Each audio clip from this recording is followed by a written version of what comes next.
Dan saudara, dalam persidangan, sopir ambulans Ahmad Syahrul Ramadan menyebut di persidangan bahwa ia melihat satu luka tembak di bahu Yosua saat hendak memindahkan jasad korban ke dalam kantung jenazah. Bahwa waktu diangkat kepalanya ada mengeluarkan darah? Ada, yang mulia. Banyak? Itu nggak tahu keluar dari dalam organ tubuhnya atau dari genangan yang di lantai itu, yang mulia. Saya kurang ngerti juga karena saya tidak mengecek-ngecek lagi, dan itu jenazah ditutup masker. Saya tidak membuka-buka masker itu lagi. Oh, masih masker ya? Iya, yang mulia. Ada lubang maskernya?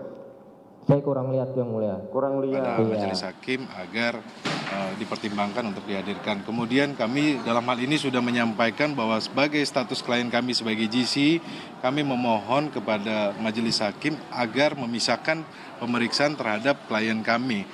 Karena apa? Masih banyak, karena terlihat teman-teman hari ini kami sidang dengan 3 tim penasihat hukum, sangat terbatas waktunya ya dalam menanyakan, kemudian menggali keterangan dari saksi-saksi yang dihadirkan ya. Tetapi sekali lagi kami menghargai dan kami menghormati yang menjadi kebijakan dari majelis hakim. Tadi juga majelis hakim menyampaikan bahwa sampai saat ini masih diperlukan karena untuk sesuai dengan peradilan cepat, sederhana, dan murah, maka majelis hakim menyampaikan bahwa digabungkan dulu oleh saksi-saksi yang akan dihadirkan oleh jaksa penuntut umum. Sambil nanti dilihat ke depannya kalau memang sudah tidak dibutuhkan lagi, maka klien kami akan dipisah lagi berkas pemeriksaannya. Jadi sekali lagi kami apresiasi kepada majelis hukum dan majelis hakim dan teman-teman dari jaksa penuntut umum yang hari ini kami sudah melaksanakan persidangan dengan baik. Terima kasih. Selain tadi dikatakan bahwa diminta untuk dipisahkan gitu persidangan, sebenarnya apa sih Bang alasan lain atau pertimbangan lain dari kuasa hukum selain tadi waktu terbatas? Ya tadi kan contohnya kami menanyakan bahwa saudara FS sempat setelah 3 hari itu melakukan PCR. PCR-nya di mana? Di rumah Bangka. Tetapi kan dari lawyer yang dari saudara KM menanyakan isolasinya di mana. Nah ini kan membuat kebingungan kan antar kami penasihat hukum dalam hal kami punya kepentingan untuk membela Richard Eliezer dan penasihat hukum yang punya kepentingan untuk membela lain. Jadi pertanyaan-pertanyaan ini kami menghindari supaya tidak terjadi silang pertanyaan yang sehingga membuat kebingungan. Tapi kami yakin bahwa majelis hakim mengetahui dan bisa menilai ya dari keterangan saksi-saksi yang diberikan. Dari kesaksian driver ambulans tadi ada yang menarik nggak terkait terdakwa Eliezer tadi kan mau didalami apakah betul Eliezer yang membunuh atau seperti apa? Tadi kalau dari Richard Eliezer kan sebenarnya tidak bertemu langsung sama ambulans ya, tetapi kan tadi ambulans menyampaikan mengenai posisi dari almarhum Joshua, kemudian dari driver ambulans menyampaikan mengenai posisi masker yang menutupi ya luka tembakan yang di sini ya. Itu juga pun sempat ditunjukkan beberapa video perjalanan dari rumah Duren 3 sampai ke rumah sakit Bayangkara kan di situ, dan juga disampaikan ada polisi yang aktif berkomunikasi yaitu Kombes Santo. Ya.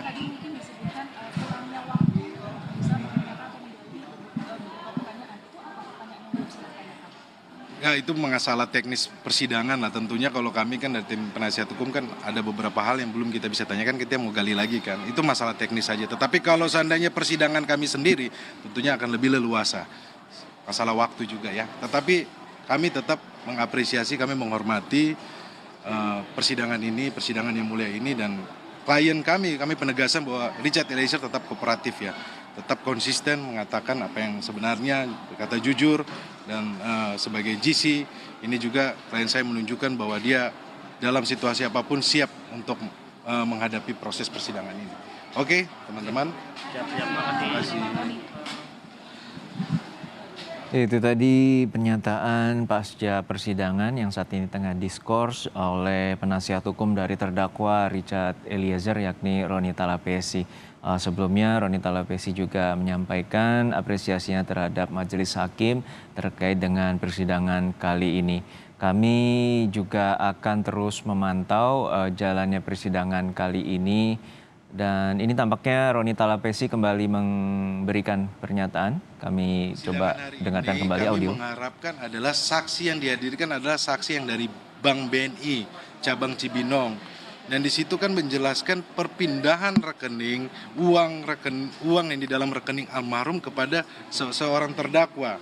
Nah, kalau perlu kita sampaikan bahwa yang sebelumnya kami sudah bantah bahwa itu bukan rekeningnya Richard Eliezer. Nah, kami berharap bahwa saksi ini harusnya hadir hari ini, tetapi tidak hadir. Kami berharap ke depannya bisa dihadirkan oleh jaksa penuntut umum supaya menjelaskan bahwa klien kami Richard Eliezer Baradae ini tidak memindahkan uang dari rekening almarhum, tetapi rekening uang almarhum itu dipindahkan kepada salah satu terdakwa yang ada disidangkan hari ini. Alasan tidak hadirnya tahu nggak Bang? Kami belum tahu ya, nanti jaksa penuntut umum ya, coba ditanyakan ke jaksa penuntut umum. Oke. Terima kasih.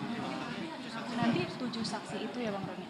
Berarti Baik, 7 saksi. tadi pernyataan terakhir terkait dengan 12 saksi yang harusnya dihadirkan, yakni termasuk dengan pegawai Bank BNI cabang Cibinong yang informasinya akan digali terkait dengan transaksi pemindahan uang rekening dari korban Yosua Huta Barat ke salah satu terdakwa, dan saat ini memang saksi itu tidak hadir, dan itulah yang disayangkan oleh penasihat hukum terdakwa Richard Eliezer, Roni Talapesi. Dan kami saat ini terhubung dengan jurnalis Kompas TV Triksi Valencia yang saat ini berada di Pengadilan Negeri Jakarta Selatan. Triksi, hingga saat ini bagaimana sidang diskors dan akan dilanjutkan pukul berapa dan akan menghadirkan saksi siapa saja?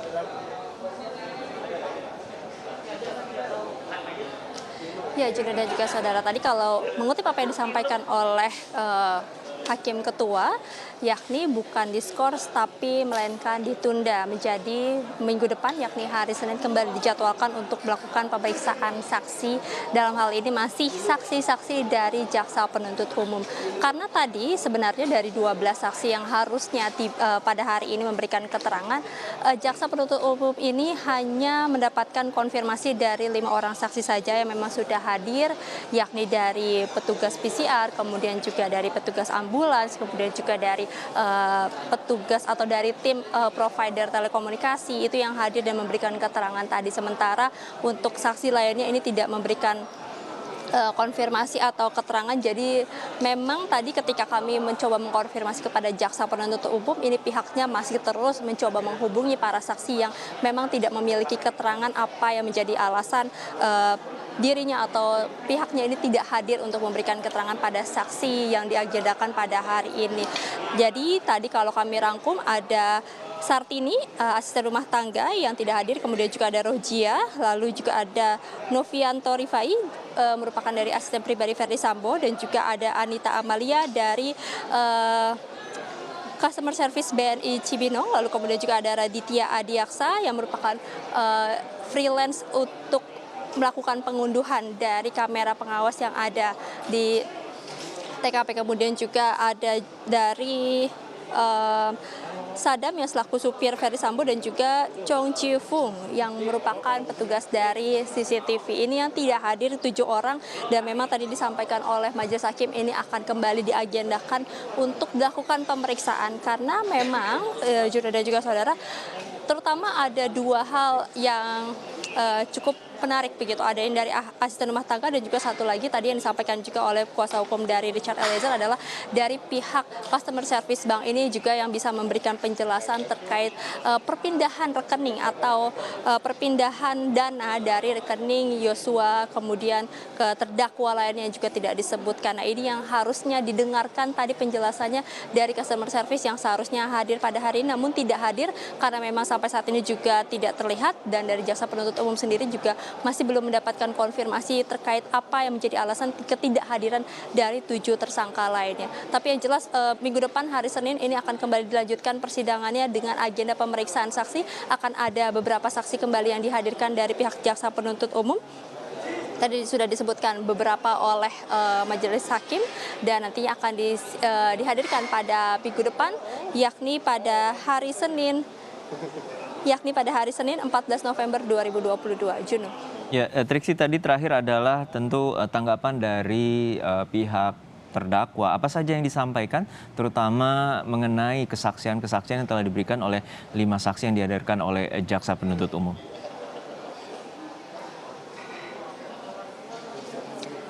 Iya, dari ketiganya tadi membenarkan terkait keterangan saksi yang disampaikan oleh 2 orang petugas PCR, karena memang 2 orang tersebut ini memberikan informasi terkait bagaimana kronologi, maksud kami pada tanggal 7, pada tanggal 8, kemudian juga terkait berapa lama kemudian petugas PCR ini sering melakukan atau rutinitas yang dilakukan oleh keluarga Ferdy Sambo ini untuk melakukan tes PCR ketika pulang dari luar kota atau